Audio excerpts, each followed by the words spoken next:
सर्वांना जय भीम, नमो बुद्धाय. मी भैयाजी खैरकर. आज आपण अत्यंत अडचणीच्या काळातही अशा एका आपल्या जिव्हाळ्याच्या प्रश्नावर आपण इथे आदरणीय प्राध्यापक देविदास घोडेस्वार सर यांच्याशी बोलणार आहोत. प्रश्न आहे नवीन जे शैक्षणिक धोरण जे मार्चमध्ये आपण या विषयावर वंदना संघ आणि लॉर्ड बुद्धा टी व्हीतर्फे 19 मार्चला दिल्लीमध्ये मार्च काढला होता, आयोजित होता. पोलीसची परमिशन झाली होती, परंतु अचानक या कोरोनाच्या लॉकडाऊनमध्ये तो मोर्चा रद्द करण्यात आला. आंबेडकरी समाजामध्ये शैक्षणिक क्षेत्रामध्ये फुले शाहू आंबेडकरांचे विचार घेऊन गेल्या कित्येक वर्षापासून संविधानाचे अभ्यासक आणि एक शिक्षण तज्ज्ञ म्हणून ज्या प्राध्यापक देविदास घोडेस्वार सरांनी अविरत लिहिणं, आर्टिकल्स लिहिणं, सभा संमेलनातून मार्गदर्शन करणं त्यांनी केलेलं आहे. आणि म्हणूनच शासनाच्या अचानक काल या कोरोना काळातच या 2 दिवसामध्ये लोकांना विचारात न घेता, संसदेला विश्वासात न घेता, कॅबिनेटची मंजुरी देऊन देशभरात नवीन शिक्षण धोरणाचा एक प्रकारचा सरकारने घोषित केलेला आहे. या अगोदर मार्चमध्ये, फेब्रुवारीमध्ये कित्येक संघटनांनी आपापल्या परीने या शिक्षण धोरणाचा विरोध केला होता, निषेध केला होता, सरकारसमोर आपलं म्हणणं ठेवलं होतं. आम्हीही त्याच प्रवाहातले वंदना संघाचे लोक, आम्ही एक मोर्चा, एक निदर्शने दिल्लीच्या जंतर मंतरवर ठेवलं होतं. स्वतः प्राध्यापक देविदास घोडेस्वार सर यांच्या नेतृत्वामध्ये महाराष्ट्रातल्या किंवा देशातल्या SC ST OBCच्या सगळ्या खासदारांना भेटण्यासाठी एक शिष्टमंडळ दिल्लीला 10 दिवस मुक्कामी होतं. अशा स्थितीमध्ये कोरोना काळाचा लॉकडाऊन सुरू झाला आणि हे काम थांबलं. परंतु अचानक अशी कोणती परिस्थिती आली, असं सरकारचं संसद नसताना, संसदेचे अधिवेशन नसताना असं काय कारण आहे की परवाच्या दिवशी अचानक इलेक्ट्रॉनिक मीडियामध्ये बातम्या येतात, वर्तमानपत्रात बातम्या येतात आणि नवीन शैक्षणिक धोरण जाहीर केलं जातं. आपण सरांची मुलाखत घेण्यासाठी इथे आलो, कारण की सर निरंतर याचं चिंतन करतात. शिक्षणाच्या संदर्भात, उच्च शिक्षणाच्या संदर्भात, प्राथमिक शिक्षणाच्या संदर्भात जे फुले शाहू आंबेडकरांच्या विचाराला अनुसरून, देशाच्या संविधानाला अनुसरून जे काही आपलं मत निर्भीडपणे मांडण्याचं त्यांनी आजपर्यंत कार्य केलं. आपण याही परिस्थितीमध्ये त्यांना विचारू की सर, हे जे नवीन शैक्षणिक धोरण 2019 डिक्लेअर झालं होतं, त्यानंतर आपल्या लोकांनी त्याचा निषेध व्यक्त केला, काही लोकांनी त्यांचं समर्थनही केलं. अचानक ही जी वेळ आलेली आहे, या काळामध्ये लोकांचं, आपल्याला असं वाटते का की या लोकांचं म्हणणं विचारात घेतलं गेलं की पुन्हा तसंच शैक्षणिक धोरण लावण्यात आलं. आणि या काळामध्ये अशी कोणती परिस्थिती होती की अचानक देशातले सगळे कामं बाजूला सारून हे शैक्षणिक धोरण जाहीर केलं गेलं. आपण आदरणीय घोडेस्वार सरांनाच विचारू की सर, आपण यावर थोडं भाष्य केलेलं बरं. सारे ही दर्शकों को अभिवादन, मंगल कामना, साधुवाद, सप्रेम जय भीम. अत्यंत महत्वपूर्ण वर्तमान पीढ़ी के लिए और आने वाली भावी पीढ़ियों के लिए भी अत्यंत महत्वपूर्ण ऐसा विषय हम लोग आज इसके संबंध में संवाद प्रस्तापित कर रहे हैं. मैं हिंदी में बात करूंगा, इसलिए आप लोगों से क्षमा चाहता हूं. यह विषय, जिस विषय का नाम है राष्ट्रीय शिक्षा नीति 2020। यह विषय वर्तमान युवा पीढ़ी के लिए तो महत्वपूर्ण है ही, परंतु आने वाली कई पीढ़ियों के लिए यह विषय महत्वपूर्ण है। पिछली शिक्षा नीति 1986 में डिक्लेयर की गई थी। 34 साल बाद यह शिक्षा नीति डिक्लेयर की जा रही है। हो सकता है कि इसके बाद में आने वाले 30-40 वर्षों बाद फिर से एक नई शिक्षा नीति आए। तब तक कितना परिवर्तन होगा व्यवस्था में, समाज में, और इससे कितनी पीढ़ियों पर प्रभाव पड़ेगा, इसका आकलन आप कर सकते हैं। यह शिक्षा नीति सर्वप्रथम मई 2019 में घोषित की गई थी। उसको अब मसौदा कहा जाता है। उस समय उसका शीर्षक था राष्ट्रीय शिक्षा नीति 2019। बुधवार को मंत्रिमंडल समिति ने जिस शिक्षा नीति को मान्यता दी है उसे राष्ट्रीय शिक्षा नीति 2020 कहा गया है। उसके बाद में टीवी पर इस पर थोड़ी सी चर्चा हुई। उसके बाद में कुछ वर्तमान पत्रों में भी इसके संबंध में चर्चा की गई है। साधारणतया यह चर्चा जो की गई है वह चर्चा उस शिक्षा नीति में क्या है इस पर हुई है भैया जी। शिक्षा नीति के पीछे सही में नीति क्या है, सही में विचार क्या है, सही में शिक्षा की फिलॉसफी क्या है, इसके संबंध में कुछ भी प्रतिक्रिया व्यक्त नहीं की गई है। एक प्रकार से संभ्रमावस्था, मैं कहूँगा संभ्रमावस्था निर्माण करने के हेतुपूर्वक प्रयास किए जा रहे हैं। मैं मोदी सरकार पर और मंत्रिमंडल समिति पर आक्षेप ले रहा हूँ। उसका कारण मैं बताना चाहता हूँ। मंत्रिमंडल समिति के विचार विमर्श और नई शिक्षा नीति को मान्यता देने के पश्चात एक डॉक्यूमेंट हाथ में आया है। उस डॉक्यूमेंट में उस शिक्षा नीति को इस प्रकार से प्रस्तुत किया गया है कि लोग उस पर साधारणतया सकारात्मक प्रतिक्रिया प्रस्तुत करें।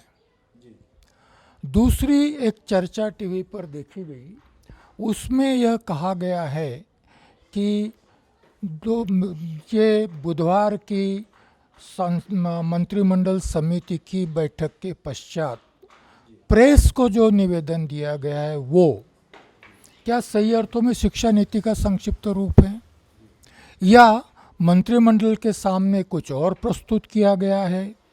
क्या ये दोनों प्रस्तुतियां, प्रेस को दी गई प्रस्तुति, मंत्रिमंडल के समक्ष की गई प्रस्तुति और 2019 में मई में जो शिक्षा नीति घोषित की गई थी, ये तीनों डॉक्यूमेंट एक ही हैं?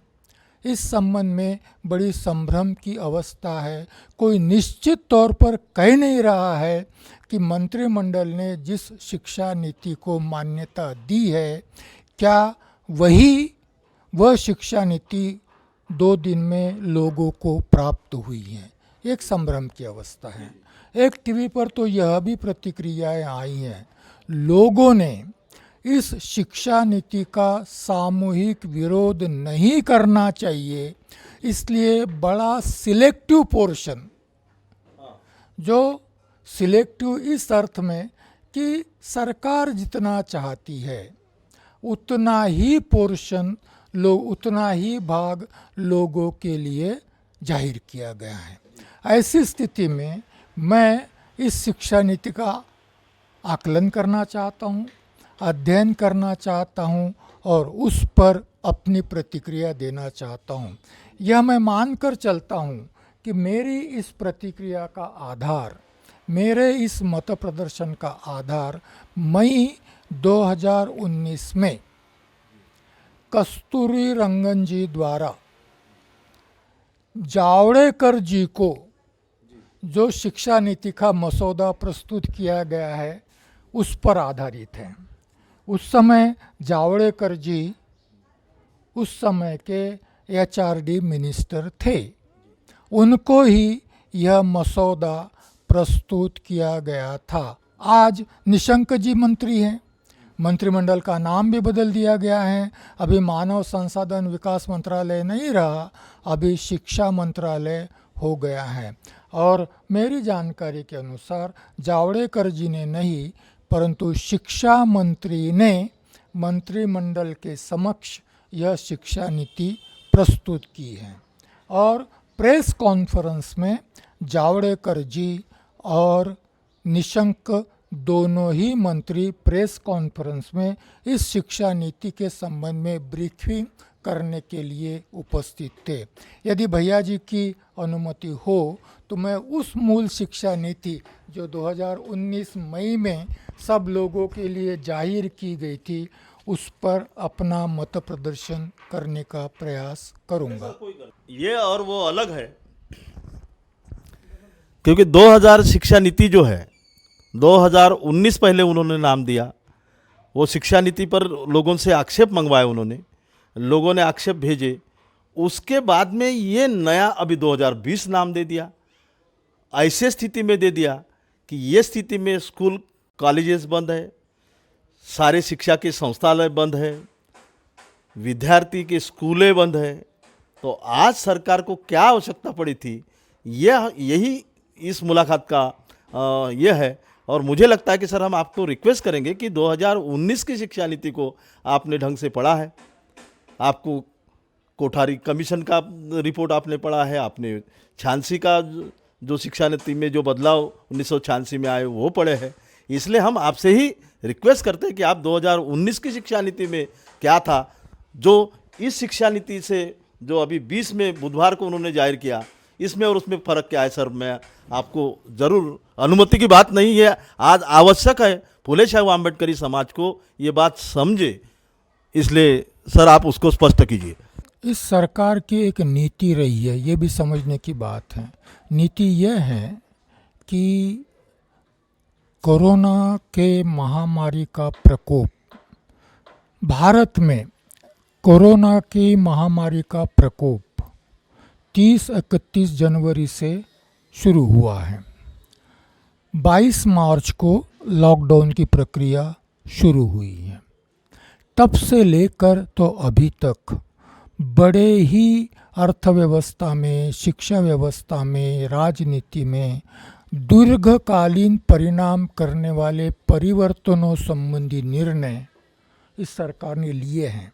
पार्लियामेंट नहीं है, कोई पूछने वाला नहीं है, लोग संगठित होने की संभावना नहीं है, तो ऐसे बड़े बड़े निर्णय इस समय में लेने की आवश्यकता न होते हुए भी लिए गए हैं। उदाहरण के तौर पर ऑर्डिनेंस फैक्ट्री का कंपनीकरण, ये निर्णय भी जरूरी था इतने कोरोना समय में लेने की, इसकी कोई आवश्यकता नहीं। दूसरा उदाहरण यह रेलवे का निजीकरण, क्या इस समय बहुत ज़रूरी था? पार्लियामेंट का सेशन लगता, कोरोना की महामारी दूर हो जाती, तब ये निर्णय लिए जा सकते थे। उसी प्रकार से शिक्षा संबंधी ये जो निर्णय है, इस पर गए 2-3 साल से प्रक्रिया शुरू है। अभी जैसा आपने कहा, कॉलेजेस बंद है, स्कूल बंद है, सारी संस्थान बंद है। ऐसी स्थिति में इस निर्णय को इतने जल्दी लेने की आवश्यकता नहीं थी, ये एक बात। दूसरी बात यह है कि लोग संभ्रम में हैं कि क्या मंत्रिमंडल की मान्यता के पश्चात यह शिक्षा नीति लागू होगी या मंत्रिमंडल की मान्यता के पश्चात यह शिक्षा नीति संसद की मान्यता के लिए संसद में रखी जाएगी। इस पर कोई नहीं बोल रहा है। तो इसलिए मैं भी इस पर कोई भाष्य नहीं कर सकता, क्योंकि मैं भी नहीं कह सकता कि हाँ यह ज़रूरी है कि पार्लियामेंट में रखना चाहिए, ना ये मैं कह सकता कि पार्लियामेंट में रखने की इसको ज़रूरत नहीं है, क्योंकि इस पर मैं भाष्य नहीं करूँगा। हाँ, मैं ओरिजिनल ड्राफ्ट को ध्यान में रखकर ये मानकर चलता हूँ कि कुछ परिवर्तन शायद मंत्रिमंडल समिति में किए गए होंगे जो बहुत ही नॉमिनल होंगे, क्योंकि जो सूचनाएं लोगों से प्राप्त की गई थी, उनके आधार पर 2 परिवर्तन मूल मई के शिक्षा नीति में किए गए थे 2019 के। एक तो हिंदी भाषा कंपलसरी नहीं होगी, 3 भाषा का सूत्र स्वीकार किया गया था, और एक सर्वोच्च यंत्रणा जो एक्स ऑफिशियो प्रधानमंत्री अध्यक्ष होंगे, इसलिए राष्ट्रीय शिक्षा आयोग का जो प्रस्ताव था उसमें प्रधानमंत्री नहीं होंगे, ऐसा एक सुझाव स्वीकृत किया गया था मेरी जानकारी के अनुसार। गलत भी हो सकता है। इसीलिए मैंने वंदना संघ के माध्यम से हम लोगों ने इस पर अध्ययन किया है। आप सही कहते हैं, 2019 की शिक्षा नीति का हमने अध्ययन किया है। उस पर बहुत सारे चर्चा सत्र, सेमिनार, कॉन्फ्रेंसेस और प्रेस में निवेदन, ये सारी प्रक्रिया हम लोगों ने पूरी की हैं, और इस आधार पर हमने कुछ निष्कर्ष निकाले थे। सर्वप्रथम तो मैंने अभी तक मई 2019 से अभी तक जो प्रतिक्रियाएं देखी है वो शिक्षा नीति में क्या है इस पर थी। जैसा मैंने शुरू में भी कहा है कि इसकी फिलॉसफी क्या है, इस पर किसी ने ध्यान नहीं दिया। हमने जब इस नीति का मूल्यांकन किया तो उस मूल्यांकन के कुछ आधार बनाए। वो आधार 4 आधार थे। भारतीय संविधान शिक्षा के अधिकार को मौलिक अधिकार मानता है। क्या यह शिक्षा नीति शिक्षा के अधिकार को मौलिक अधिकार मानती है? एक बात, ये प्रश्न है। शिक्षा नीति को ये प्रश्न हम करते हैं। दूसरा प्रश्न, यदि भारत का संविधान शिक्षा नीति को मौलिक अधिकार मानता है तो हर एक को शिक्षा प्राप्त हो, इसका दायित्व राज्य का है। क्या यह शिक्षा नीति यह दायित्व को मान्यता देती है? दूसरी बात। तीसरी बात, शिक्षा नीति सार्वजनिक हित का साधन है। यह व्यक्तिगत हित को प्रधानता नहीं देती, ऐसी मान्यता है। और सार्वजनिक हित में व्यक्तिगत हित निहित है।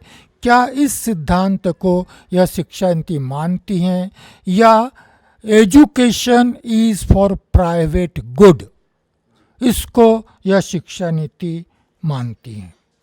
भारत का संविधान शिक्षा नीति को समाज में सामाजिक, आर्थिक, राजनीतिक परिवर्तन का माध्यम मानता है। क्या यह शिक्षा नीति शिक्षा को सामाजिक, आर्थिक, राजकीय परिवर्तन का माध्यम मानती है? ये अगला प्रश्न है। एक और प्रश्न है, संविधान की उद्देशिका में आगामी भारत कैसा हो, इसका स्वप्न दिया गया है। क्या यह शिक्षा नीति संविधान के प्रीएम्बल में दिए गए भारत के विजन को प्राप्त करने की शिक्षा देना चाहती है? उसके बाद में वर्तमान शिक्षा के क्षेत्र में कुछ समस्याएं निर्माण हुई है।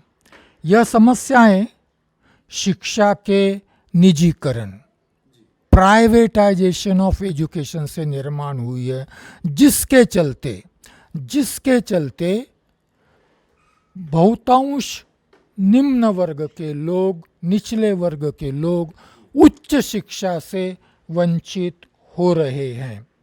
यह शिक्षा अनुसूचित जाति जनजाति के प्रति आज भी भेदभाव करती हैं। ऐसी अनगिनत समस्याएं इस शिक्षा नीति से इस शिक्षा के क्षेत्र में निर्माण हुई है। हमारा सवाल है कि क्या यह शिक्षा नीति इन सवालों के जवाब देती है?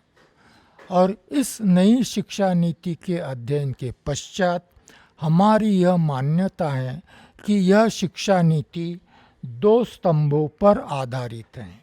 एक तो सरकारी शैक्षणिक संस्थाएं, दूसरी प्राइवेटाइज्ड एजुकेशनल इंस्टीट्यूशन। ये दो इसके आधार है, मुख्य आधार है। ऐसे स्थिति में ऊपर जो हमने 4 बातें बताई हैं उस पर जवाब नकारात्मक है। उसी के साथ साथ वर्तमान शिक्षा नीति में जो समस्याएं विद्यमान है उसके समाधान के भी कोई भी प्रयास इसमें नहीं किए गए हैं। इसलिए हमने शुरू से ही इस शिक्षा नीति को हिंदूकरण और हिंदुआइजेशन और कारपोरेटाइजेशन की शिक्षा नीति कहा है। जो आज भी मंत्रिमंडल ने जिसको मान्यता दी है वह भी हिंदूकरण की पैरवी करती हैं और कारपोरेटाइजेशन की भी प्रवृत्ति करती हैं। जैसे कल टीवी पर एक प्रतिक्रिया व्यक्त की गई थी कि यह शिक्षा नीति दोनों ही क्षेत्रों में, सरकारी क्षेत्र की संस्थाओं में भी और निजी क्षेत्र की संस्थाओं में भी, पर्टिकुलरली उच्च शिक्षा के संबंध में ऑटोनॉमी की बात करती है। ऑटोनॉमी 3 प्रकार की कही गई है।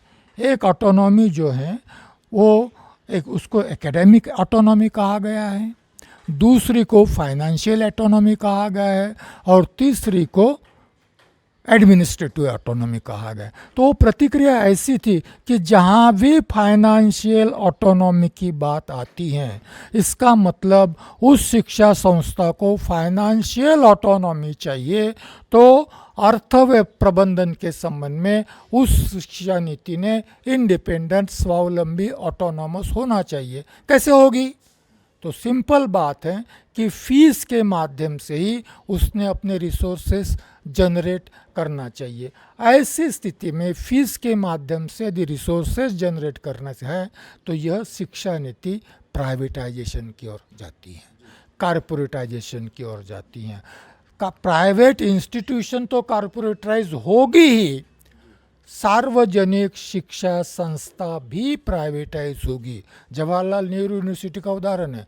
300 करोड़ देने में सरकार ना आनाकानी कर रही है। उसको कहते हैं जवाहरलाल नेहरू विद्यापीठ को 300 करोड़ का बजट है, वो भी सरकार देने को तैयार है। IIT, IIM ये संस्थाएं ऑटोनॉमी की ओर जा रही हैं, फाइनेंशियल, वो भी फीस चार्ज करती हैं जो आम आदमी के बलबूते के बाहर है। इस शिक्षा नीति को ये बड़े परिप्रेक्ष्य में हम नकारते हैं, परंतु यदि 2 स्तर पर इसकी बात करनी है, एक स्तर माध्यमिक शिक्षा के स्तर पर और दूसरा स्तर जो है वह उच्च शिक्षा के स्तर पर, तो इस शिक्षा नीति का मूल्यांकन अलग से भी विस्तार से किया जा सकता है। जी, वो ये बात आपने बहुत सही ढंग से बताई है, लेकिन हम लोग जो वंचित वर्ग घटक को, जैसे अभी मैंने इसमें ये पढ़ा है और पिछले वक्त 2019 के राष्ट्रीय शिक्षा नीति के वक्त भी हम बहुत बार चर्चा किए कि वो तीसरी के बाद कौशल्य शिक्षा के नाम पर ऐच्छिक विषय वो रखने की बात कर रहे हैं। मैं अभी भी वर्तमान पत्रों में जो भी पढ़ा है तो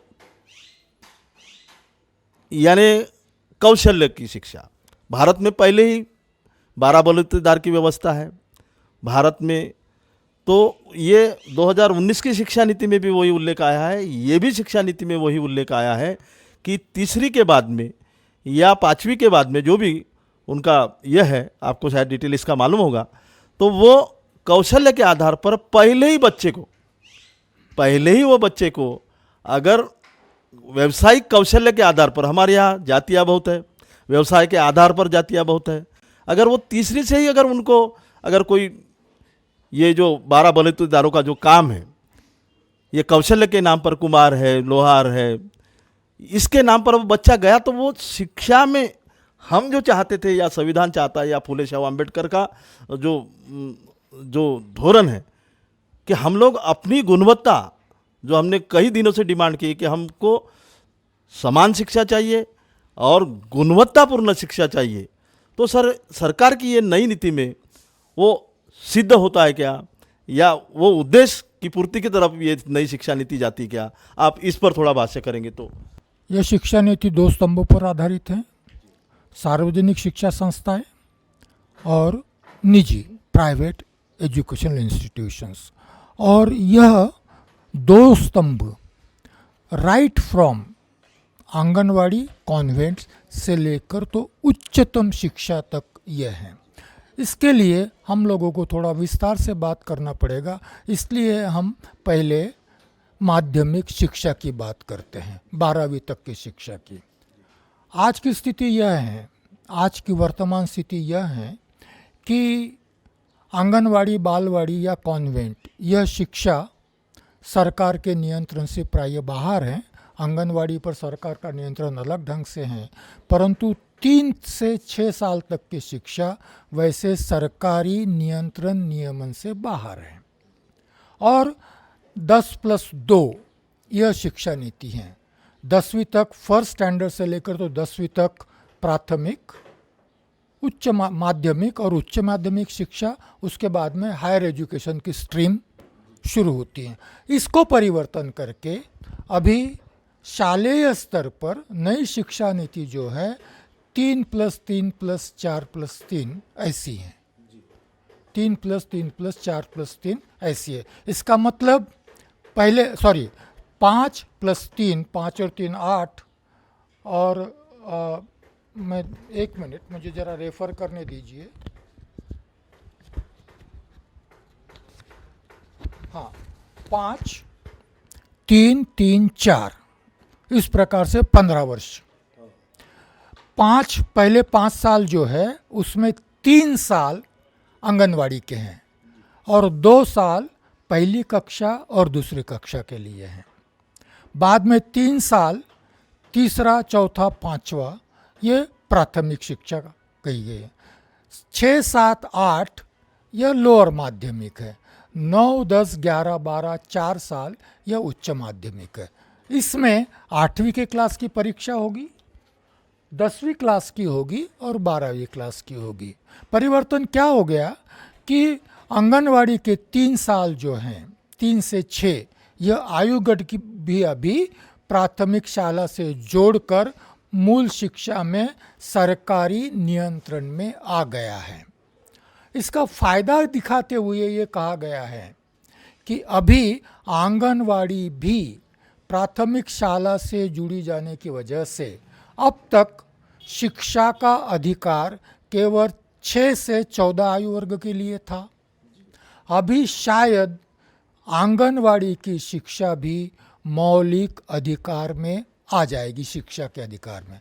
साथ ही 8वीं क्लास तक जो शिक्षा का अधिकार था वह 12वीं क्लास तक बढ़ाए जाने की संभावना है। यह परिवर्तन मुख्य परिवर्तन कहा गया है। इस परिवर्तन के पीछे धारणा यह बताई जाती है कि 3 से 6 यह आयुगट जो है, यह आयुगट बहुत ही संवेदनशील कहा गया है, जिसमें मानसिक, बौद्धिक और शारीरिक तीनों प्रकार का विकास की संभावनाएं बहुत अधिक हैं। और इसीलिए आंगनवाड़ी को भी प्राथमिक शाला का हिस्सा बनाया गया है। इस सारी शिक्षा पर हम लोग नज़र डालते हैं। आंगनवाड़ी के साथ साथ कॉन्वेंट चलेगा, ध्यान में रखिए, आंगनवाड़ी के साथ साथ कॉन्वेंट चलेगा, प्राइमरी स्कूल के साथ साथ प्राइवेट स्कूल चलेगी, तो 12वीं तक यह दोनों साथ साथ चलेंगे। तो इस परिप्रेक्ष्य में शालेय शिक्षा नीति जो है सरकार ने जो भी बनाई हैं, जैसा आपने कहा है कि शाला के स्तर पर वोकेशनल एजुकेशन दिया जाएगा, शाला के स्तर पर संस्कृत कंपलसरी की जाएगी, शाला के स्तर पर मातृभाषा की शिक्षा अनिवार्य जैसी की जाएगी, शाला के स्तर पर व्यवसाय प्रशिक्षण की सुविधा की जाएगी, शाला के स्तर पर करिकुलर एक्टिविटीज़ भी अब अभ्यासक्रम का भाग होकर उसमें वैल्यू एजुकेशन दिया जाएगा। वैल्यू एजुकेशन के संबंध में शिक्षा नीति यह कहती है कि गुरुकुल शिक्षा प्रणाली जो थी उसको हम गौरवान्वित करना चाहते हैं, शिक्षक को, उस शिक्षक को हम गौरवान्वित करना चाहते हैं जो केवल जो केवल वर्ण व्यवस्था में जो ब्राह्मण और क्षत्रिय थे उन्हीं को शिक्षा देता था। ये शिक्षा का हिंदूकरण है कि नहीं है? ये शिक्षा का, संस्कृत भाषा का कंपल्शन किस लिए भाई? संस्कृत भाषा एक भाषा रखी है, किस लिए रखी है आपने? तो ये सारी बातों के परिप्रेक्ष्य में अब मैं आप लोगों को सार्वजनिक 12वीं तक कक्षा की शिक्षा के संबंध में शिक्षा नीति पर मेरे क्या आक्षेप हैं, वंदना संघ के क्या आक्षेप हैं, वो मैं आपको बताने जा रहा हूँ। सार्वजनिक शिक्षाशालाओं के यह अभ्यास, यह शिक्षा नीति जो है वह लागू होगी सार्वजनिक शिक्षा पर, प्राइवेट शिक्षा पर माध्यम लागू नहीं होगा, वोकेशनल एजुकेशन लागू नहीं होगा, या संस्कृत भाषा का कंपल्शन भी लागू नहीं होगा। तो फिर यह शिक्षा नीति, यदि यह शिक्षा नीति यह कहती है कि यह इंक्लूसिव और इक्वल एजुकेशन है, शिक्षा नीति में अंडरलाइन किया गया है कि यह शिक्षा नीति इंक्लूसिव और इक्वल एजुकेशन का पुरस्कार करने वाली है। इंक्लूसिव का अर्थ जो कॉन्वेंट में नहीं जा सकते, जो फीस नहीं दे सकते, वो आंगनवाड़ी में जाएंगे। इंक्लूसिव हो गया क्योंकि वो बाहर नहीं है शिक्षा के क्षेत्र से, परंतु कहाँ है वो? आंगनवाड़ी में है। और जो शिक्षा खरीद सकता है वो कहाँ है? वो कॉन्वेंट में गया है। तो इंक्लूसिव हो गया, इंक्लूड किया गया उसको, परंतु क्या समान शिक्षा है? क्या यह समान शिक्षा है? नहीं। अब यह सोचिए कि आंगनवाड़ी की आज की अवस्था क्या है। ये सोचिए, आंगनवाड़ी की आज की जो अवस्था है वो शिक्षा संस्थान है ही नहीं, वो पोषक आहार देने वाली व्यवस्था बन गई है। बच्चा जाता है, पोषक आहार मिलता इसलिए, और वहाँ से पोषक आहार लेकर, सप्लीमेंट्री न्यूट्रिशन लेकर बच्चा कॉन्वेंट में जाता है। इस आंगनवाड़ी को आप बेस बनाना चाहते हो 12वीं तक के एजुकेशन का। यदि आंगनवाड़ी में शिक्षा ग्रहण करने वाला विद्यार्थी उस बेस पर रहता है तो 12वीं के बाद वो क्या बनेगा, सोचिए आप। और इसीलिए इस सार्वजनिक शिक्षा प्रणाली में जिसका बेस आंगनवाड़ी होगा, इस बच्चे को उच्च शिक्षा से वंचित करने के लिए व्यवसाय प्रशिक्षण बीच में लाया गया है। और 12वीं तक जाते जाते सार्वजनिक शिक्षा संस्थानों में 12वीं तक जाते जाते यह विद्यार्थी एक व्यवसाय का प्रशिक्षण ग्रहण करे, इतनी क्षमता अर्जित करेगा। व्यवसाय भी आधुनिक नहीं है भैया जी, व्यवसाय भी परंपरागत व्यवसाय है। इसमें बढ़ई काम, राजमिस्त्री का काम, कुम्हार का काम, इन व्यवसायों को प्राथमिकता देनी चाहिए, ऐसा कहा गया है। तो यह बच्चा क्या बनेगा 12वीं तक? आंगनवाड़ी में पढ़ने वाला बच्चा 12वीं तक क्या बनेगा? यह कुशल, अर्धकुशल, अर्धशिक्षित श्रमिक बनेगा। ये बहुत अभी निश्चित है उसका। इस शिक्षा व्यवस्था को जिस प्रकार से रचा गया है, इस शिक्षा व्यवस्था की रचना जिस प्रकार से की है, जिसमें दो समांतर प्रवाह हैं, निजी शिक्षा का प्रवाह और सार्वजनिक शिक्षा का प्रवाह, उसमें सार्वजनिक शिक्षा में क्षेत्र में प्रवेश लेने वाला विद्यार्थी 12वीं तक अर्धशिक्षित, अर्धकुशल या कुशल श्रमिक बनेगा और कुछ नहीं। किसके काम आएगा ये 12वीं तक अंग्रेजी माध्यम से शिक्षा ग्रहण करने के पश्चात जो उच्च शिक्षा के क्षेत्र में प्राइवेट इंस्टीट्यूशंस में जाएगा, जो आगे चलकर उद्योजक बनेगा, कारपोरेट सेक्टर में एम्प्लॉय बनेगा, बैंकर बनेगा, LIC में जाएगा, सारे ही ये संस्थान में वो प्रवेश करेगा अधिकारी के स्तर पर, अधिकारी के स्तर पर, चाहे वो उद्योग हो, चाहे वो बैंकिंग हो, चाहे वो कोई भी हो, और प्रशासक बनेगा, शासक भी बनेगा और प्रशासक भी बनेगा।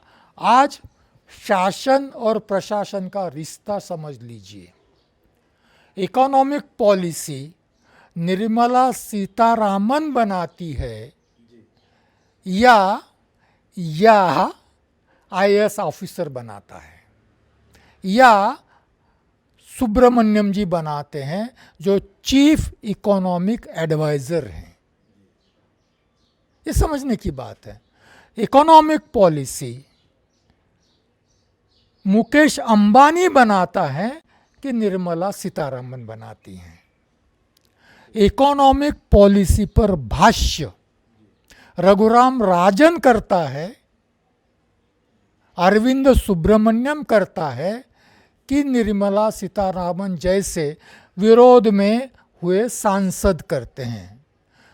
विरोधी सांसदों को वर्तमान अर्थव्यवस्था पर भाष्य करने के लिए भी अभिजीत बैनर्जी की सलाह लेनी पड़ती है या रघुराम राजन की सलाह लेनी पड़ती है, जो वर्तमान सरकार के गुड बुक्स में नहीं है। कहने का मतलब यह है कि कॉन्वेंट से निकलने वाला शासक, प्रशासक, उद्योजक बनेगा और आंगनवाड़ी से जाने वाला यह अर्धकुशल, कुशल श्रमिक बनेगा जो अंबानी के कारखाने में काम करेगा। मजदूर भी तो चाहिए ना, मजदूर भी तो चाहिए ना। तो एक स्ट्रीम मजदूर बनाएगी, दूसरी स्ट्रीम उद्योजक, शासक, प्रशासक बनाएगी। ये शिक्षा नीति है। चलेगी आपको? नहीं चलेगी आपको। इसलिए नहीं चलेगी, इसलिए जिसका बेस कॉन्वेंट है वो शिक्षा और जिसका बेस आंगनवाड़ी है वो शिक्षा, यह दोनों समान शिक्षा दे नहीं सकती। इसलिए हम इस शिक्षा नीति का विरोध करते हैं। राज किसका होगा? आज भी राज कौन कर रहा है? कॉन्वेंट से जाकर आज भी अरुण जेटली, निर्मला सीतारामन, सीताराम येचुरी, राहुल गांधी कहाँ से पढ़े हुए हैं भाई? डून स्कूल से पढ़े हुए हैं, जवाहरलाल नेहरू यूनिवर्सिटी से पढ़े हुए हैं। ये कॉन्वेंट का प्रोडक्ट है जो हम पर राज कर रहे हैं। विरोध में रहकर भी राज करते हैं और सत्ता में रहकर। मोदी भले ही कहे कि मैं कॉन्वेंट का स्टूडेंट नहीं हूँ, परंतु मोदी आज जिनकी सलाह लेते हैं, मोदी अपने मंत्रियों की सलाह नहीं लेते। इसलिए नहीं लेते कि शायद वो कॉन्वेंट के प्रोडक्ट नहीं है। मोदी जिनकी सलाह लेते हैं वो सारे ही IAS ऑफिसर्स कॉन्वेंट के प्रोडक्ट हैं। शक्तिकांता दास को ही रिजर्व बैंक का गवर्नर क्यों बनाया गया भाई? शक्तिकांता दास कौन थे? IAS अधिकारी थे। उनको ही रिजर्व बैंक का गवर्नर क्यों बनाया गया? क्योंकि शक्तिकांता दास पर मोदी जी का विश्वास है।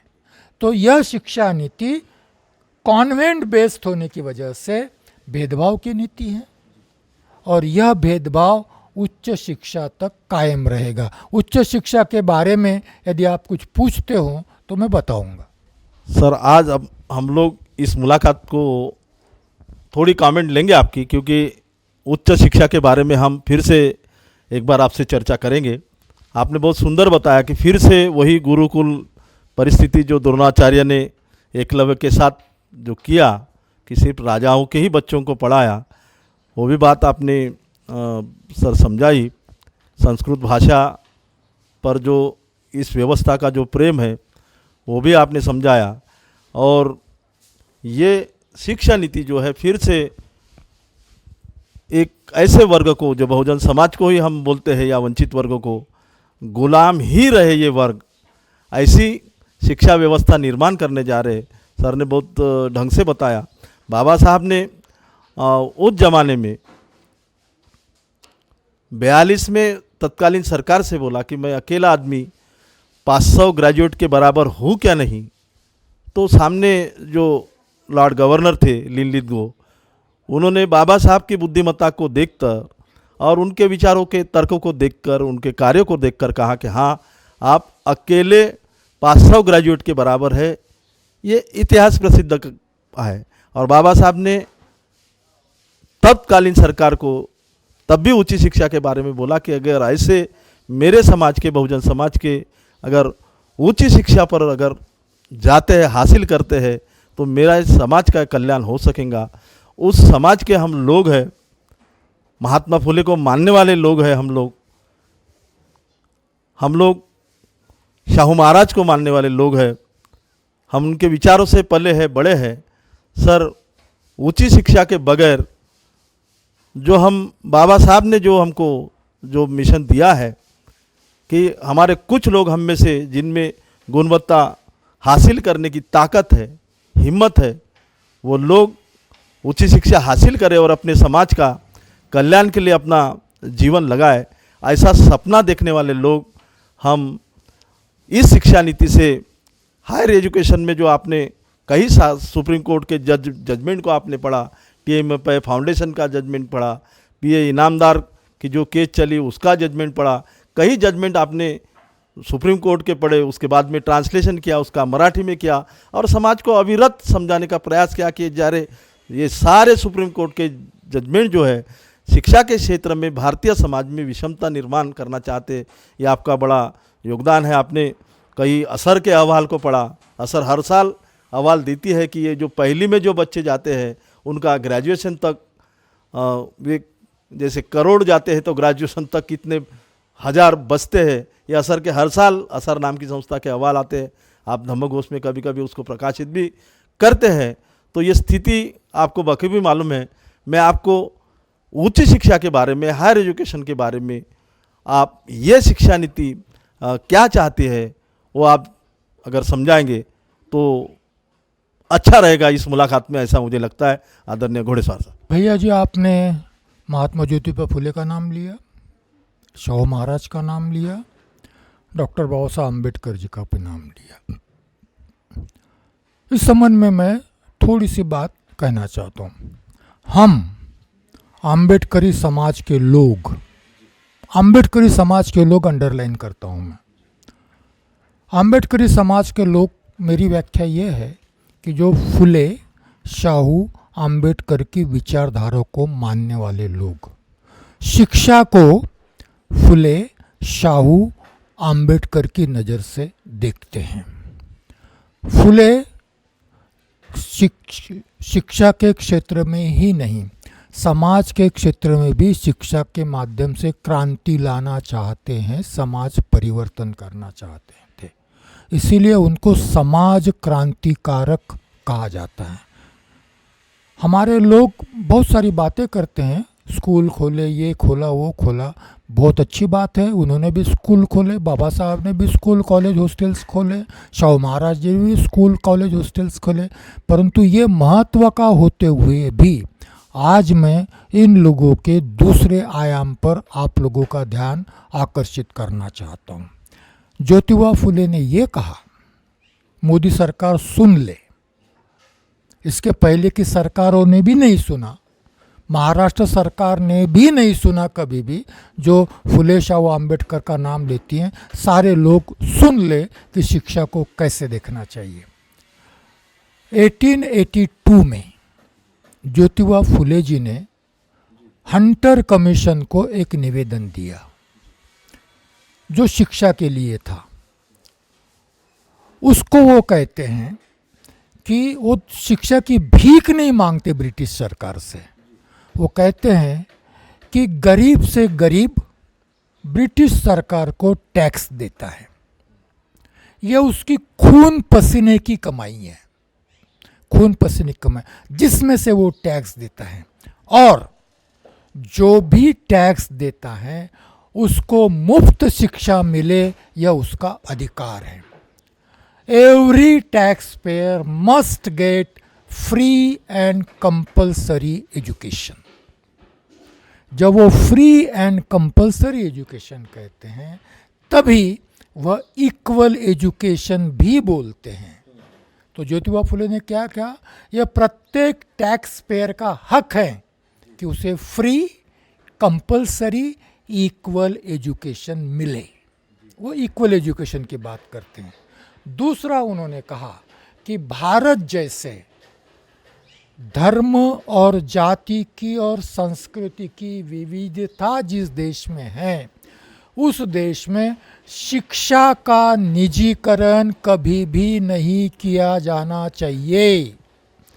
निजीकरण जिस देश में होता है शिक्षा का, उस देश में, भारत जैसे देश में, धर्म निरपेक्ष शिक्षा कभी भी दी नहीं जा सकती।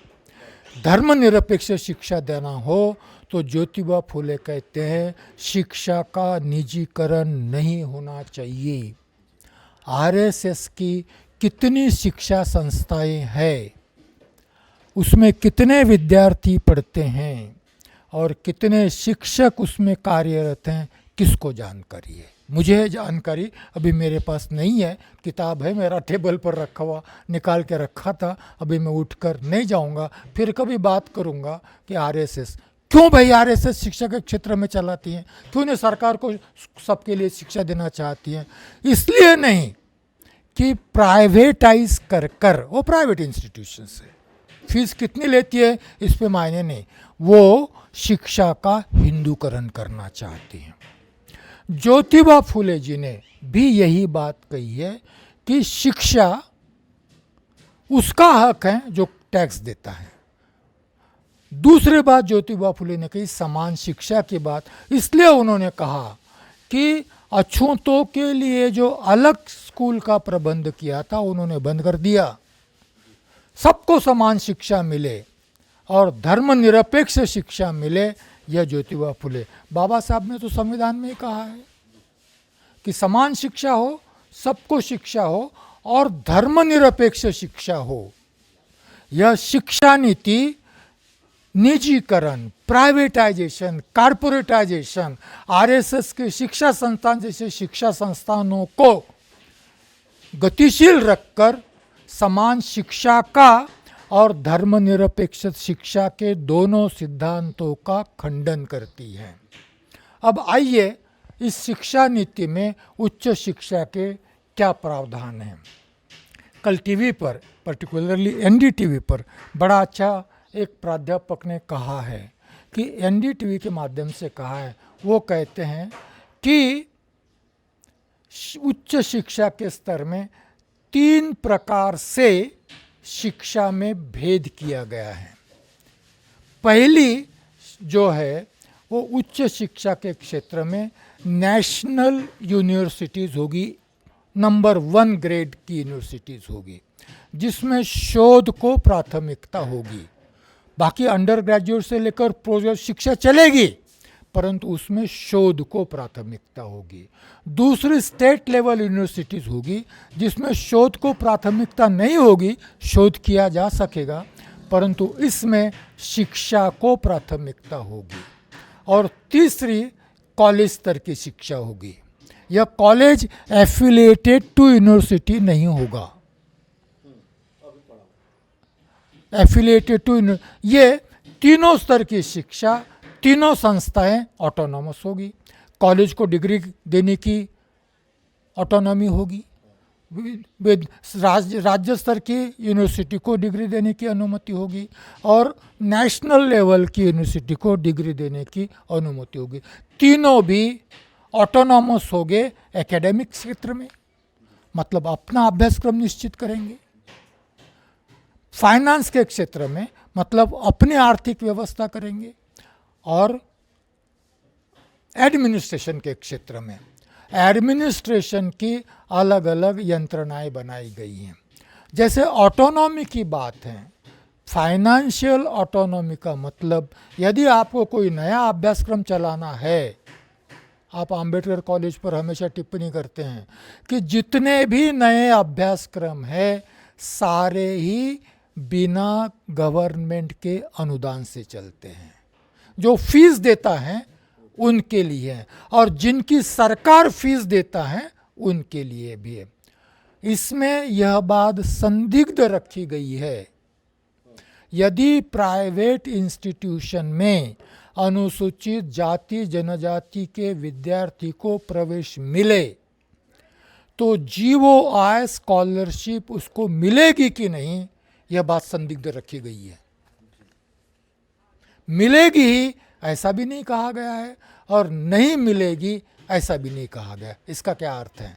उल्टा यह कहा गया है कि हम प्राइवेट इंस्टीट्यूशंस को प्रमोट करेंगे, स्ट्रेंथन करेंगे, स्ट्रेंथनिंग द प्राइवेट इंस्टीट्यूशन, जिसके चलते प्राइवेट इंस्टीट्यूशंस अनुसूचित जनजाति के जाति जनजाति के बच्चों को शिक्षा में सहूलियत देगी, फीस में कंसेशन देगी। इसलिए जब फीस में कंसेशन की बात की जाती है तो जीओआई की बात खत्म हो जाती है।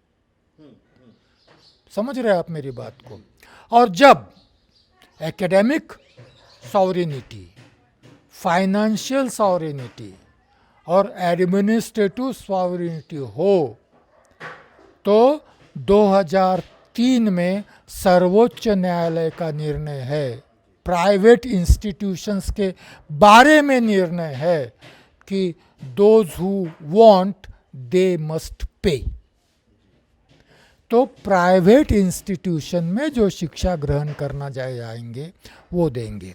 अब कॉन्वेंट से लेकर तो आईआईटी तक जो फीस दे सकता है उसको कौन सी शिक्षा मिलती है, और जो फीस नहीं दे सकता उसको कौन सी शिक्षा मिलती है, आप सोच लीजिए। उच्च शिक्षा में व्यवसायीकरण, व्यवसाय का प्रशिक्षण नहीं होगा। उच्च शिक्षा में सिर्फ हायर एजुकेशन होगा। जो कौन बनेंगे मैंने आपको बताया है। तो ये जो ऑटोनॉमी है, ऑटोनॉमी जो है वह इनको सरकारी नियंत्रण से बाहर रखेगी। ऑटोनॉमी सरकारी नियंत्रण से बाहर रखेगी। ऐसे एजुकेशन इंस्टीट्यूशंस में दो बातें होगी। एक तो जो उनकी परीक्षा पास करेगा एंट्रेंस एग्जाम्स, और जो फी दे सकेगा उनको प्रवेश मिलेगा।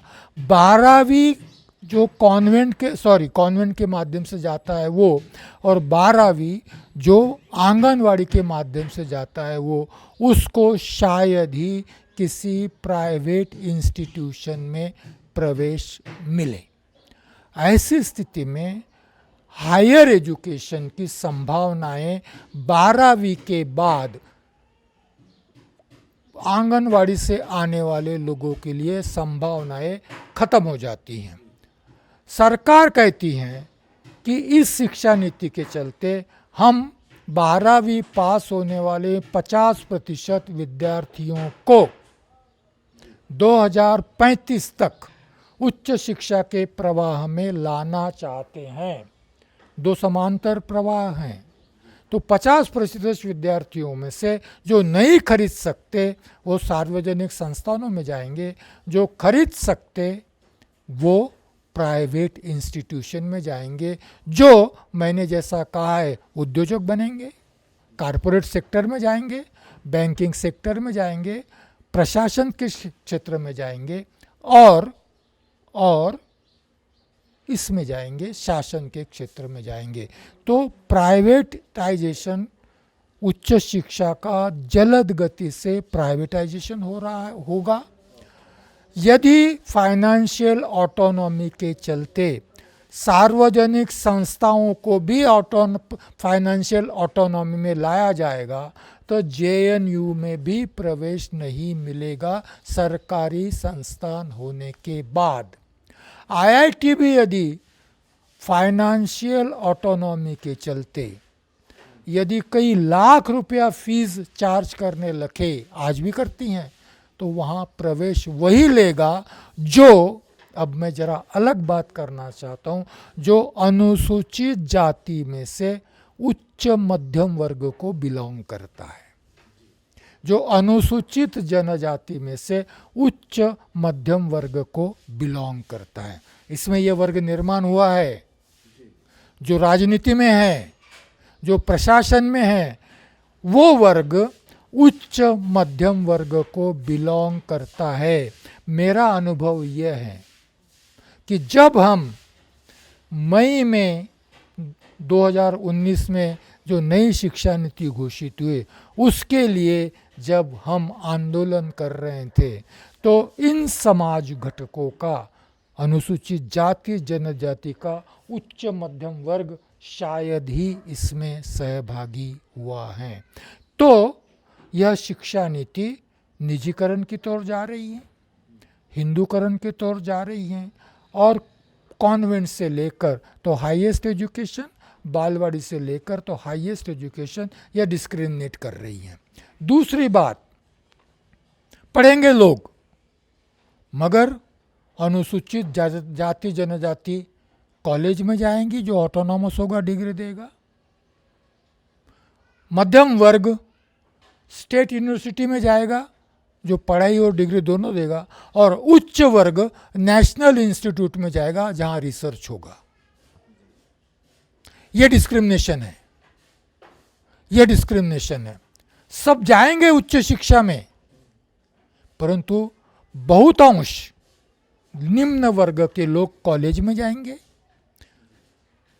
निम्न मध्यम वर्ग और मध्यम वर्ग के लोग स्टेट यूनिवर्सिटीज में जाएंगे, और उच्च वर्ग के लोग नेशनल यूनिवर्सिटीज में जाएंगे। सब ग्रेजुएट होंगे, परंतु आज भी आईआईटी का पोस्ट ग्रेजुएट और किसी और संस्था का पोस्ट ग्रेजुएट जब दोनों जॉब के लिए अप्लाई करेंगे तो किसको प्राथमिकता मिलेगी, ये सोच लीजिए। ऑटोनॉमस कॉलेज ने दी हुई डिग्री जो गढ़चिरौली में स्थित होगा, ऑटोनॉमस यूनिवर्सिटी में दी हुई डिग्री जो नागपुर में स्थित होगी, और ऑटोनॉमस यूनिवर्सिटी में दी हुई डिग्री नेशनल लेवल की जो दिल्ली में स्थित होगी। उद्योजक किसको चुनेगा? फॉरेन जाने की किसको अवसर मिलेंगे? फॉरेन यूनिवर्सिटीज किसके साथ कोलैबोरेट करेगी? फॉरेन यूनिवर्सिटी के कोलैबोरेशन की बात की जा रही है, वो गढ़चिरौली कॉलेज के साथ कोलैबोरेट करेगी, या नागपुर में यूनिवर्सिटी के साथ कोलैबोरेट करेगी, या दिल्ली में स्थित कॉलेज नेशनल इंटरनेशनल यूनिवर्सिटी का किसके साथ कोलैबोरेट करेगी? तो इस माध्यम से भी ऑटोनॉमस संस्थाएं बनाकर भी निम्न वर्ग को अच्छी समान उच्च शिक्षा से वंचित करने का षड्यंत्र इस शिक्षा नीति के द्वारा किया जा रहा है, जिसमें ऑटोनॉमस इंस्टीट्यूशंस होगी, सरकारी हस्तक्षेप नहीं रहेगा, राजनीति का हस्तक्षेप नहीं रहेगा। ये हम चाहते हैं कि सरकार का हस्तक्षेप रहे, और शिक्षा नीति चाहती है कि सरकारी हस्तक्षेप से शिक्षा मुक्त हो। आप क्या चाहते हैं? सरकारी हस्तक्षेप चाहते हैं या नहीं चाहते हैं? ये सवाल है। हम चाहते हैं कि यह सारी ही शिक्षा सरकारी नियंत्रण में हो। एकेडमिक ऑटोनॉमी दीजिए, एडमिनिस्ट्रेटिव दीजिए, पर जहां भी फाइनेंस आएगा वहां पर निजीकरण की प्रक्रिया गतिशील होगी, क्योंकि फाइनेंशियल ऑटोनॉमी का अर्थ है सरकारी नियंत्रण से मुक्तता और फीस जितनी चाहे लगाने का स्वतंत्रता। हम यह शिक्षा नीति नहीं चाहते उच्च शिक्षा के क्षेत्र में भी। मैं एक ही क्वेश्चन आपसे पूछूंगा। आपने बहुत सही बताया कि सरकार के बगैर आज तक फ्री शिप, पहली से लेके तो हायर एजुकेशन तक, एक फ्री शिप का राज्य सरकार के इससे हमको मदद मिलती रही, इसलिए ओबीसी जो वर्ग थे उनको ईबीसी के द्वारा वो मदद मिलती रही। अनुसूचित जाति जनजाति के लोग भारत सरकार शिष्यवृत्ति के तरह और फ्री शिप के राज्य सरकार की मदद से आज तक पहुंचते गए। अगर ये नई शिक्षा नीति में अगर ये व्यवस्था अगर बड़ी चिंताजनक व्यवस्था है, अगर संभ्रम अवस्था है, शिक्षा का अधिकार उसका भी एक कानून बनाया गया था, उसका भी संभ्रम पैदा होगा कि शिक्षा का अधिकार था 6 साल से 14 साल तक, वो भारतीय संविधान में मंजूरी दी थी, राइट टू एजुकेशन एक्ट बना था। लेकिन सर अंतिम में मैं ये बोलता हूँ कि अगर ये व्यवस्थाएं नहीं रही सरकार की, समझो फ्री शिप के नियम नहीं रहे, ओबीसी के लिए ईबीसी की सहूलियत राज्य सरकार से नहीं रही, या उच्च शिक्षा के लिए भारत सरकार शिष्यवृत्ति नहीं रही, फेलोशिप के लिए रोहित वेमुला का उदाहरण बड़े भारत में फेमस है, और बाकी यूनिवर्सिटीज़ में आपने बहुत बार आप जेएनयू का भी नाम लेते हैं कि ऐसे स्थिति में मैं लास्ट में आप ये जो वर्ग है, वंचित वर्ग, जैसे ओबीसी के वर्ग है, अनुसूचित जाति के है, जनजाति के लोग हैं, अगर हम समान शिक्षा के अवसर को चाहते हैं, सरकार ने अभी आज एक और मुझे एक बात आपको ये ध्यान में लाकर दूं कि फिर से बहुत दिनों से डिमांड थी कि सारे देश के जो बजट है, आर्थिक बजट, वो शिक्षा के क्षेत्र में 6% करते हैं। बाद पेपर में पढ़ा मैंने कि शायद ये सरकार भी उस पर भाष्य कर रही है। ऐसी अवस्था में सर लास्ट में ये बहुजन समाज के जो लोग हैं, अनुसूचित जाति के संगठन है, जनजाति के संगठन है, फूले शाहू आम्बेडकर को मानने वाले संगठन है, ये लोग आज इस कोरोना काल में भी जैसा उनको संस्कृत को लादना था, उनको प्राइवेटाइजेशन को लादना था, इस देश में हिंदुत्ववाद को जो हिंदूकरण शिक्षा का करना था, वो सब उन्होंने किया, और ऐसे समय पे किया कि हम 4 लोग इकट्ठा भी नहीं आ सकते। आपने हाँ बोला, आपका बहुत बहुत धन्यवाद देता हूँ कि ये कोरोना के काल में आपने मुझे घर आने का निमंत्रण दिया और यहाँ आपसे बातचीत भी कर रहा हूँ। तो सर ऐसी अवस्था में आप ये सारे लोगों को एक छोटी सी अपील करेंगे, ऐसी मैं आपको विनती करूँ, हम निषेध तो सभी करेंगे, हम जी जान से, जो फूले शाहू आम्बेडकर को मानने वाले लोग हैं, इसका जी जान से विरोध जरूर करेंगे, लेकिन ऐसी आज के क्षण में ये हमारे संगठन ने, हमारे लोगों ने क्या करना चाहिए, ऐसा लास्ट में सर एक थोड़ा सा मार्गदर्शन कर दीजिए, फिर और चर्चा करेंगे हम इस विषय पर। सिचुएशन बड़ी कॉम्प्लिकेटेड है। जैसा मैं देखता हूँ शिक्षा की ओर, जरूरी नहीं कि आम्बेडकरी समाज का हर व्यक्ति शिक्षा की ओर उसी ढंग से देखे। जब आम्बेडकरी समाज के व्यक्ति से ही मेरे विचार भिन्न हो सकते हैं, तो औरों की तो बात ही नहीं कर सकता मैं। संदिग्धता बहुत है इसमें। पहली संदिग्धता तो यह है कि सरकार जीडीपी का 6% खर्चा करना चाहती है, या पॉलिसी में लिखा गया है जीडीपी का 6% नहीं लिखा गया है भैया जी, पॉलिसी में लिखा गया है कि बजट का 10%। ये दो बातें भिन्न हैं। बजट का 10% और जीडीपी का 6%, ये दोनों बातें भिन्न हैं। मंत्रिमंडल के सामने क्या रखा गया और मंत्रिमंडल ने क्या स्वीकृत किया, ये मालूम नहीं। प्रेस कॉन्फ्रेंस में कहा गया होगा 6% हम करना चाहते हैं 2030 तक, आज नहीं, 2030 तक। अभी तो कांग्रेस ने जितना खर्च किया था 2 को, उससे भी कम खर्च हो रहा है। अभी मोदी सरकार के समय में 2014 से लेकर तो 2020 तक कांग्रेस ने जितना खर्चा करती थी अपने बजट में, उतना भी मोदी सरकार खर्च कर नहीं रही है। अब 2022 में सारे लोगों का, सारे किसानों का आमदनी दुगनी हो जाएगी, 15 लाख रुपए हर एक के खाते में आएंगे, और अर्थव्यवस्था $5 ट्रिलियन होगी। ये सारे आश्वासन हैं 2024 तक होगी। अभी नेगेटिव ग्रोथ रेट रहे। तो मोदी सरकार के इन आश्वासनों पर कितना विश्वास रखना चाहिए मेरे लिए। दूसरी बात रही जीओआई की। GOI government of India scholarship उच्च शिक्षा के लिए बड़ी संदिग्ध स्थिति है। जैसा मैंने कहा कि प्राइवेट इंस्टीट्यूशंस में सरकार स्कॉलरशिप देगी ही, ऐसा नीति में कहीं भी नहीं लिखा गया है। नीति यह कहती है कि प्राइवेट इंस्टीट्यूशंस ने SC ST OBC वंचित वर्गों को फ्री शिप में सहूलियत देनी चाहिए, 25% से लेकर तो 100% तक। अब मंत्रिमंडल ने किसको मंजूरी दी मुझे भी नहीं मालूम, कल परसों बुधवार को। हाँ, सार्वजनिक शिक्षा संस्थानों में शायद जीओआई शुरू रहेगी, वहाँ बंद नहीं होगी। मतलब निजी संस्थानों में निश्चितता नहीं है।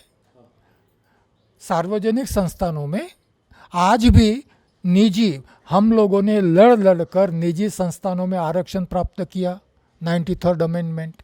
उसमें भी सरकार सारे अभ्यासक्रम को जीओआई नहीं देती है। गवर्नमेंट ऑफ स्कॉलरशिप कुछ को देती हैं, कुछ को नहीं देती हैं। आप भी लड़ते हैं, हम भी लड़ते हैं, सारा समाज लड़ता है। इसलिए प्राइवेट सेक्टर के लिए बड़ी अनिश्चित का स्थिति है। दूसरी बात ये, कभी हम लोगों ने ये सोचा है कि जो शिक्षा के अधिकार का कानून पास हुआ 6 से 14 साल के लिए, और निजी शिक्षा संस्थानों में, प्राइवेट स्कूल्स में 25% आरक्षण की सुविधा रखी गई। क्यों रखी गई भाई? आपके पास क्या जवाब होगा मुझे मालूम नहीं। मेरा जवाब यह है, ट्रिकी सिचुएशन है भैया जी। हम कैसे खुश होते और कैसे नाराज होते और क्या समझते और क्या नहीं समझते। जब प्राइवेट इंस्टीट्यूशन में 25% आरक्षण दिया जाता है 6 से 14 साल के बच्चे के लिए, इसका मतलब ये है, हम ये मान्य करते हैं कि सरकारी स्कूलों के तुलना में प्राइवेट इंस्टीट्यूशन में दी जाने वाली शिक्षा अच्छी है। कितने लोगों ने ये सोचा? नहीं तो उसमें 25% आरक्षण की जरूरत क्या थी भाई? सारे लोग आरक्षण छोड़कर इसमें नहीं जाते, सरकारी स्कूल में नहीं जाते। ये मान्यता इसके पीछे ये है कि प्राइवेट स्कूल्स में अच्छी शिक्षा मिलती है, इसलिए कम से कम 25% लोगों को तो अवसर मिले। हम खुश हैं। अब शाहू महाराज का उदाहरण ले तो इस 25% में भी अनुसूचित जाति जनजाति के निम्न मध्यम वर्ग के लोग जाते हैं, नीचे का आदमी नहीं जाता।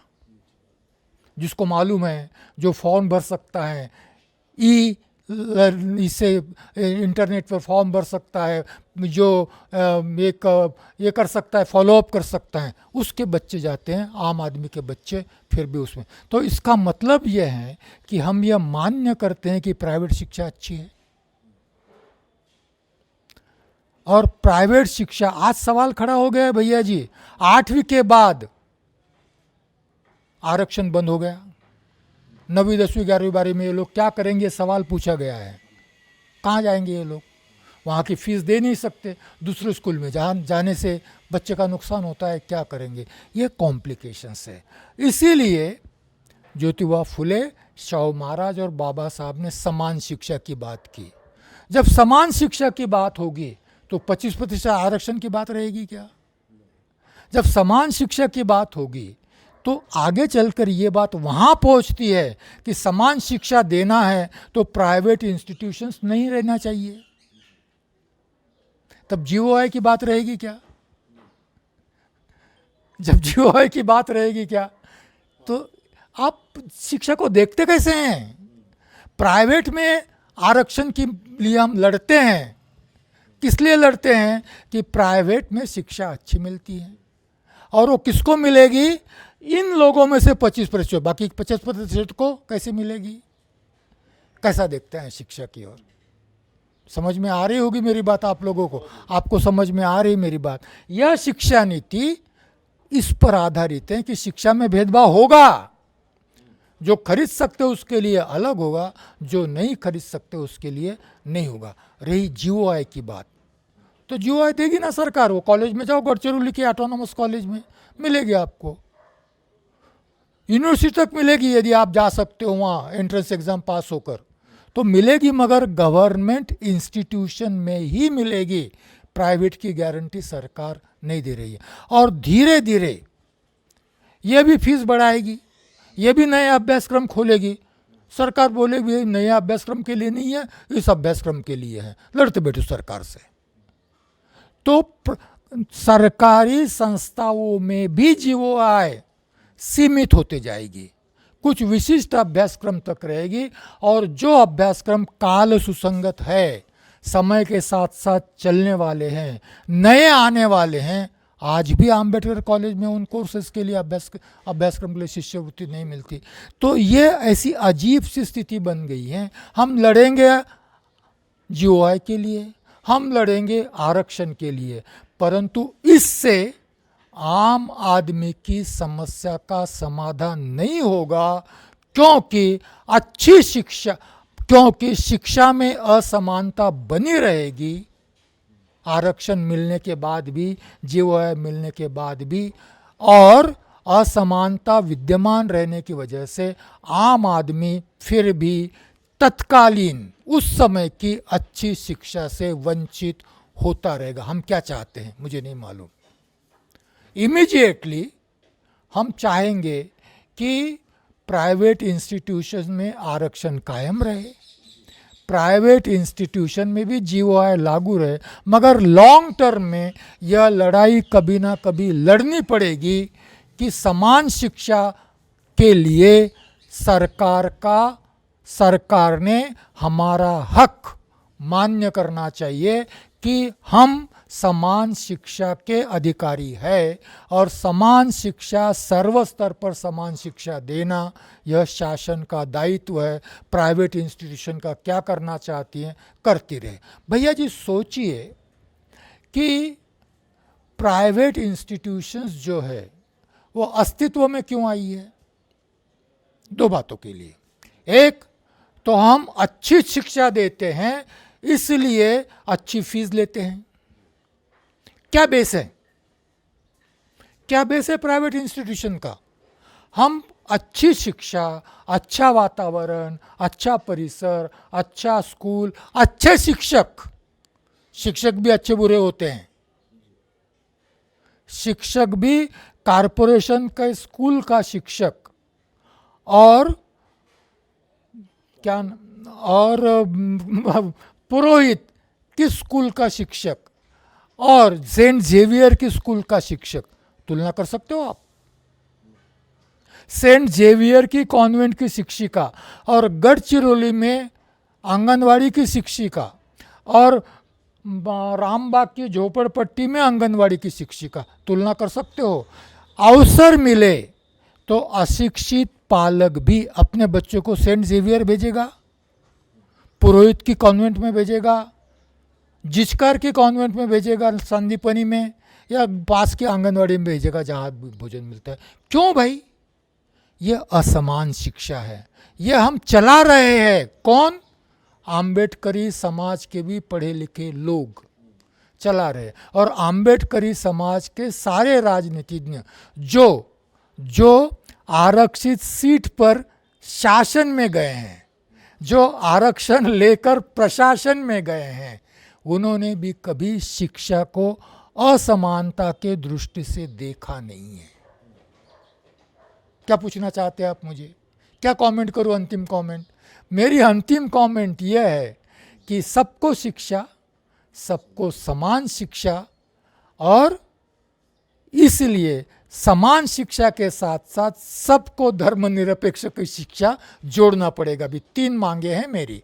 एक, समान शिक्षा, सबको शिक्षा पहली मांग, सबको समान शिक्षा सर्वस्तर की, बाबासाहेब बोलते सर्वस्तर, उच्च शिक्षणाचा अधिकाराची आम्हाला महत्त्व जाणलेलं आहे आणि उच्च शिक्षणाचा अधिकार प्राप्त करण्याकरता आम्ही सर्व भौतिक सुखाचा त्याग करण्यास तयार आहोत।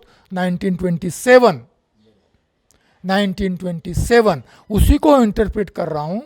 सबको शिक्षा, सबको समान शिक्षा और सबको धर्मनिरपेक्ष शिक्षा, यह हमारा अंतिम लक्ष्य होना चाहिए, और इस अंतिम लक्ष्य के लिए हम लोगों ने लड़ना चाहिए। निकट के लक्ष्य कुछ भी हो सकते हैं। धन्यवाद। अभी आदरणीय घोड़ेसाल सर ने बहुत दिल से, मैं उनको धन्यवाद देता हूं कि बहुत सारे शिक्षा नीति के पहलू पर विचार किया, और ये समय ऐसा है, इस समय में भी उन्होंने मुलाकात दी, और हम लोग सर से और बारी बारी से बात करेंगे कि बहुत सारे विषय, ये एजुकेशन का विषय है, ये इतना सहजता से सबको समझ में नहीं आएगा, लेकिन सर ने बहुत विस्तार में इस विषय को हमारे सामने, बहुजन समाज के सामने रखा। जो भी लोग इस सर के इस एपिसोड को सुनेंगे उन लोगों ने भी इस विषय को आगे बढ़ाने के लिए प्रयास करना चाहिए। ये प्रजातंत्र है, भारत का संविधान समता स्वतंत्रता समता का पक्षधर है। सर ने बताया कि सबको समान शिक्षा, करीबन एक तो भी डिमांड होनी चाहिए हमारी सबकी, जो भारत का संविधान कहता है। तो उस डिमांड को आगे बढ़ाकर हम लोग इस अभियान के साथ जुड़ेंगे। फिर से मैं सर की तरफ आऊँगा, जैसा भी हमारा समय आपस में मेलजोल होता है, और फिर से एजुकेशन के अन्य पहलुओं पर हम सर से सविस्तर बात करेंगे।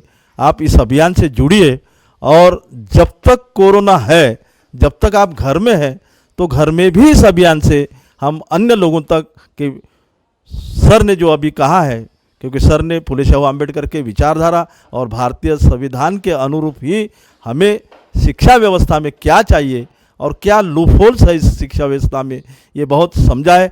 और आगे भी हम सर से इसके अन्य पहलू पर चर्चा करने के लिए ये शिक्षा नीति 2020 के संदर्भ में, 2019 के संदर्भ में बराबर है, हम आपसे मिलते रहेंगे। जय भीम, जय बुद्ध, जय भारत।